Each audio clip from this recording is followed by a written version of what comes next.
Bagaimana kaitan batu berkepanjangan dengan penyakit serius? Yang pertama, penyakit paru obstruktif kronis atau PPOK.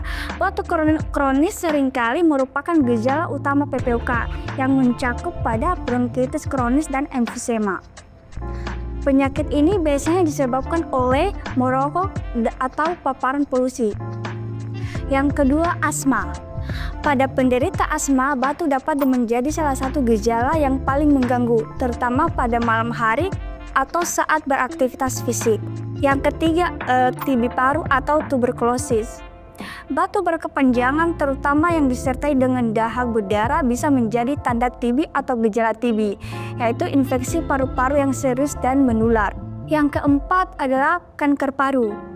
Batu yang tidak kunjung reda bisa menjadi tanda awal kanker paru-paru.